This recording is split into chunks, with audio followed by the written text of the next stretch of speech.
நான் சமீபத்தில் கலீல் கிப்ரானை வாசித்துக் கொண்டிருந்தேன். எனக்குள் சிறகு முளைத்த அந்த தருணங்களை இந்த சில மணித்துளிகளில் உங்களோடு பகிர்ந்து கொள்கிறேன். நிறைய பேர் இருக்கிறாங்க.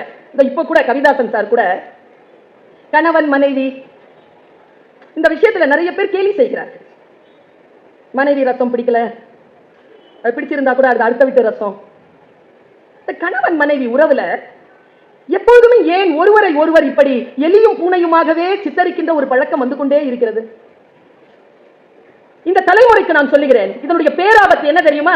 கணவன் மனைவி இடையில் இருக்கக்கூடிய உறவை நீங்கள் சரியாக அடுத்த தலைமுறைக்கு சொல்லவில்லை என்றால் திருமணம் என்கின்ற உறவு, அந்த அக்ரிமெண்ட், அந்த நிறுவனம், இன்ஸ்டிடியூஷன் இல்லாமல் போவதற்கு வாய்ப்பு இருக்கிறது.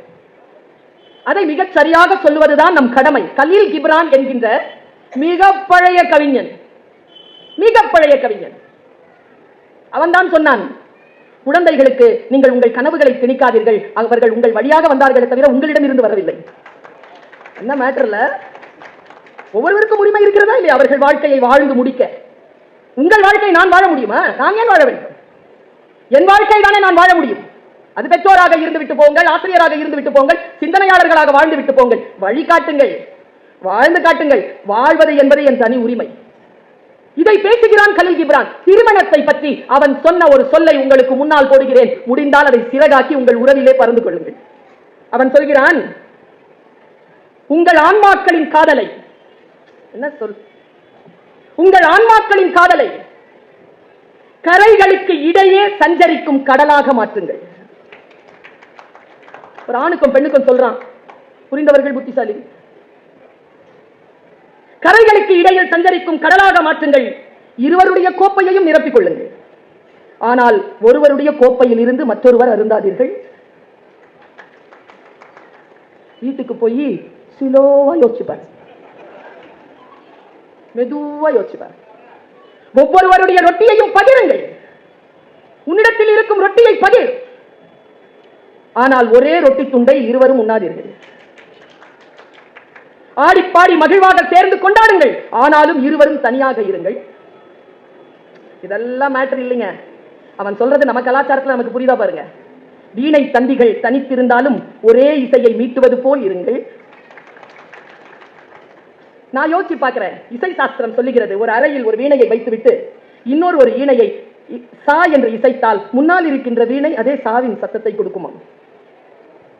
நீங்கள் தனித்திருந்தாலும் நீங்கள் எதை மீட்கப்படுகிறீர்களோ அதுதான் உங்கள் துணையும் மீட்கும் என்கின்ற அளவிற்கு வாழ்ந்து தெளிவதுதான் திருமண வாழ்க்கையின் ஆடப்பெரிய லட்சிய கனவும் வெற்றியும் என்கிறான் கலீல் கிப்ரான். சிறகை தந்துவிட்டேன், பறப்பது உங்கள் பொறுப்பு.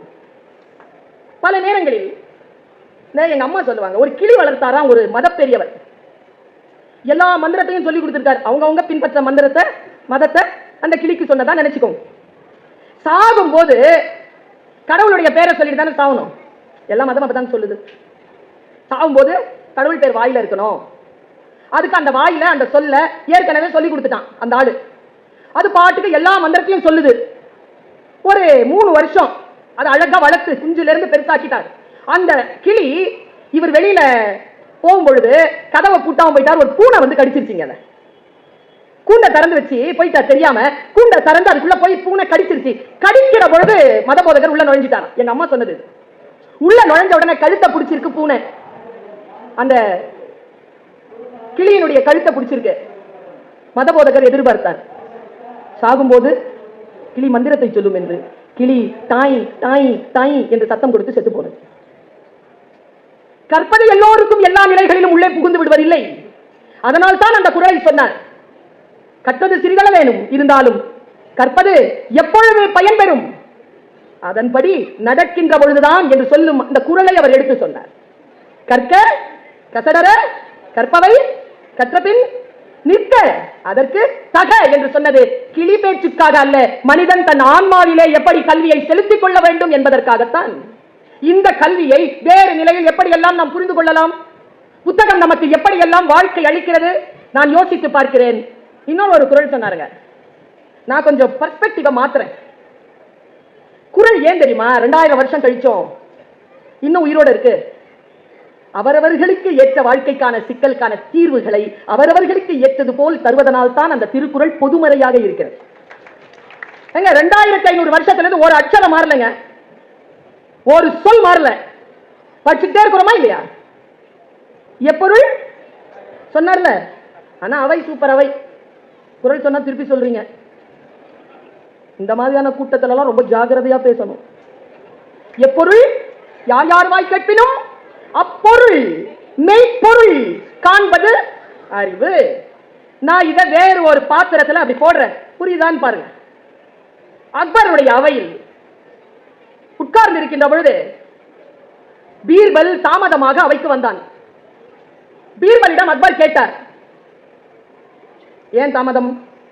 பீர்பல் சொன்னான், நான் தியானம் செய்து கொண்டிருந்தேன். ஓ, தியானம் செய்தால் என்ன நடக்கும்? நிறைவு அமைதி நடக்கும். மனதிற்குள் எது முன்னால் இருக்கின்றவர்கள் பேசினாலும் புரியும். சிக்கல்களுக்கான தீர்வுகளை சரியாக எடுக்க முடியும்.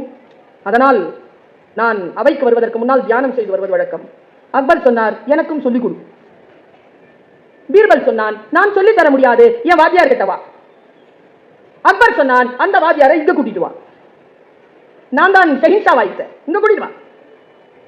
பூக்களை தரிசிக்க வேண்டுமா? புறப்பட்டு போ. அறுத்து கொண்டு வந்து வச்சுக்காத, அதன் அழகு கம்மி. அது மலர்கின்ற இடத்திற்கு போய் பார். குருவை தேடித்தான் போக வேண்டுமே தவிர நம்ம இடத்துக்கு டீச்சரை கூப்பிட்டு டியூஷன் எடுக்கலாகாது. நம்ம மரபு அப்படி. போய் தான் வாசிச்சோம். நீ போக, நான் நடவே எனக்கு டைம் இல்லப்பா, என்ன தியானம் தானே, ஏதோ நான் கத்துக்கிறேன், 15 நாள் டைம் கொடு. யாரையோ வச்சு அவர் கத்துக்கிட்டாருங்க. தியானம் செய்ய நான் பழகிக் கொண்டேன். பீர்பல், என் தனி அறைக்கு வா என்றார். பீர்பல் போனான், போய் உட்கார்ந்தான். உட்கார்ந்தோட முன்னால் உட்கார் என்றான். முன்னால் உட்கார்ந்தான். காவலாளி, நீ வாசலுக்கு போனா. காவலாளி வாசலுக்கு போயிட்டாங்க. இப்போ ரூம்ல 2 பேரும் தனியா உட்கார்ந்துருக்காங்க. தனியா உட்கார்ந்து இருக்கும் போது நான் தியானம் செய்கிறேன், சரியாக செய்கிறேன் பாருன்னு தியானம் செய்ய ஆரம்பிச்சாரு. பீர்பலுக்கு சிரிப்பு வந்துருச்சு. அவன் தியானம் சரியா செய்யல, அதுக்கு பேர் தியானம் இல்ல அப்படின்னா. ஒரு 3 நிமிஷம் கழிச்சு ஷஹின்ஷா கூப்பிடுறாருன்னு காவலாளி உள்ள இருந்து ஓடி வந்தான். பார்த்தான், ஷஹின்ஷா கண்ணை மூடி கண்ணை திறந்து அவரை முறைச்சிட்டு இருக்காரு. கை தட்டினபடி அப்படியே நிற்கிறான் பீர்பல். தவறாக தியானம் செய்த அக்பரை கைது செய் என்றான் பீர்பல். பார்த்து கொண்டே நின்றான். காவலாளி ஒன்றும் செய்யவில்லை. அக்பர் சொன்னான், என்னையா கைது செய்ய சொல்லுகிறாய்? ஏ காவலனே, பீர்பலை கைது செய் என்றவுடன் உடனே காவலன் பீர்பலனை கைது செய்தான். காவலனுக்கு தெரிகிறது, எப்பொருள் யார் யார் வாய் கேட்பினும் அப்பொருள் மெய்ப்பொருள் காண்பது அறிவு. எல்லாரும் எல்லாத்தையும் சொல்லிட முடியாதுங்க. யார் எது சொன்னாலும் இது அவர்கள் வாயில் இருந்து வரக்கூடிய சொல். இந்த சொல் சொல்லுவதற்கான தகுதி அவருக்கு இருக்கதான் பாருங்க. இல்லை என்றால் அந்த சொல்லின் பொருண்மையை மிக ஆழமாக யோசியுங்கள் என்று அடுத்த கட்டத்திற்கு போய் நமக்கு வழிகாட்டுவதனால் தான் நான் சொல்லுகிறேன். நீங்கள் எழுதி வைத்துக் கொள்ளுங்கள். முஸ்லிம்களுக்கு குர்ஆன் வேதம், கிறிஸ்துவர்களுக்கு பைபிள் வேதம், இந்துக்களுக்கு பகவத்கீதை வேதம் என்றால் தமிழர்களுக்கு திருக்குறள் தான் வேதம். அந்த திருக்குறளின் வழி நடப்பவர்கள் நாம். இந்த அழுத்தம் இருக்கல, இந்த அழுத்தம் நமக்கு இருக்க வேண்டும். இந்த பொருளை புரிந்து கொள்ளுகின்ற அந்த காட்சி நம் கண்களில் விரிய வேண்டும் என்றால் நமக்கு வாசிப்பு பழக்கம் இருக்க வேண்டும் என்று நான் சொல்லுகிறேன். நான் ரொம்ப நுட்பமா சொல்றேங்க. ஒரு முறை என்னுடைய நண்பன் ஒருவன் என்னிடத்தில் சொன்னான், பர்வீன், நீ பேச போகும்போது ஒரு வேலை செய்றியா? இதை அவன் சொல்லி ஒரு 18 ஆண்டுகள் ஆச்சு. சொல்லுப்பான போகும்போது ஏதாவது ஒரு புத்தகத்தை படிச்சுட்டு போயேன். ஏதாவது ஒரு புத்தகத்தை படிச்சுட்டு போனா என்ன நடக்கும்? நீ படிச்சுட்டு போயேன், அவ்வளவுதான் ரகசியம். ஏதேனும் ஒரு புத்தகம் தான் அவன் சொன்னான். எந்த புத்தகம் என்று நான் தேர்ந்தெடுக்கிறேன். ஒவ்வொரு முறை பேச வருவதற்கு முன்னாலும் அந்த புத்தகத்தை வாசித்து விட்டு அதற்கு பின்னால் வந்து பேசுகிறேன். 18 ஆண்டுகளுக்கு முன்னால் என் பேச்சு வேறு, 18 ஆண்டுகள் கழித்து இன்றைக்கு என் பேச்சு வேறு என்பது என் வாசிப்பு திறத்தினால் நான் கண்டெடுத்த வெற்றி. இது அப்சர்வேஷன். எப்படி ஒரு விஷயத்தை புரிந்து கொள்வது, எப்படி ஒரு விஷயத்தை பார்ப்பது. நான் இப்படி சொல்றேன், பகவத்கீதை யாருக்கு சொல்லப்பட்டது? அர்ஜுனனுக்கு சொல்லப்பட்டது. எங்கே சொல்லப்பட்டது? சாபாஷ். போர்க்களம்னா சரியான கலாட்டாங்க. சரியான கலாட்டா இருக்கிற அந்த பகுதியில் ஒரு குரு தன் சீடனுக்கு அறிவுரை சொல்றாங்க. இந்த உலக புகழ் பெற்ற ஓவியம் ஒண்ணு இருக்கு, பிரமாதமான ஒரு ஓவியம். அதுக்கு மிகப்பெரிய பரிசு கிடைச்சது. உலகத்திலே ஆக சிறந்த ஓவியம் அதான். என்ன தெரியுமா? வெளியில புயலின் சூழல், ஒரு மரத்திலே பொந்திலே ஒரு பறவை அமைதியாக உட்கார்ந்து. வெளியில் எவ்வளவு போராட்டம் இருந்தாலும் யார் ஒருவர் உள்ளத்திற்குள் அமைதியாக இருக்கிறார்களோ அவர்கள் தான் வாழ பிறந்தவர்கள், அவர்கள் தான் ஜெயிக்க பிறந்தவர்கள். எவ்வளவு வேண்டுமானாலும் வெளியில் சூழல் இருக்கட்டும், நீ உன் நிலை தவறாமல் இருக்கிறாயா, அதற்கு பெயர் தான் கல்வி. இப்படி ப்ரொவோக் பண்ணிடுறாங்களே நம்மள, இப்படி கோபம் வந்துருது, இப்படி நம் நிலை தாழ்ந்து விடுகிறோமே. அப்படி என்றால் நாம் கற்கவில்லை என்று பொருள். ரொம்ப ஆச்சரியமா சொல்ற. பகவத்கீதை போர் களத்தில் அர்ஜுனனுக்கு சொல்லப்பட்டது. எப்போ? ஆயுதங்களை அவன் கீழே போடும்பொழுது ஆயுதங்களை தூக்குடா என்று சொல்லி விஸ்வரூபம் எடுத்த கிருஷ்ணன் அர்ஜுனனுக்கு பகவத்கீதை சொன்னான். நான் ஒண்ணு சொல்லட்டுமா? அப்படிலாம் விஸ்வரூபம் எடுத்திருந்தா போர்க்களத்தில் இருக்கிற எல்லாருக்கும் கேட்டிருக்கோம். யாருக்கும் கேட்கல.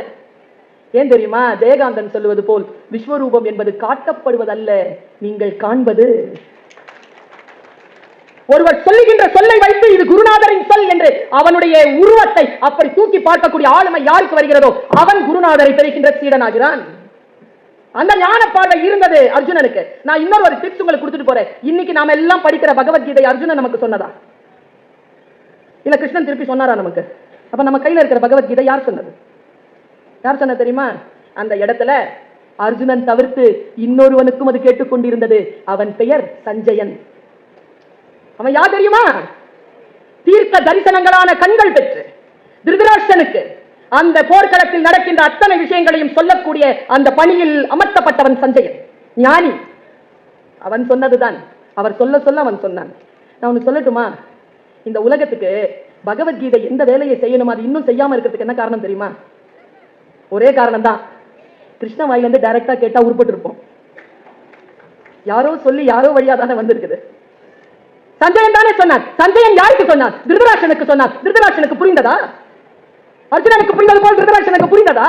அதனால் தான் சொல்லுகிறேன், எப்பொருள் யார் யார் வாய் கேட்பினும் அப்பொருள் மெய்ப்பொருள் காண்பது அறிவு.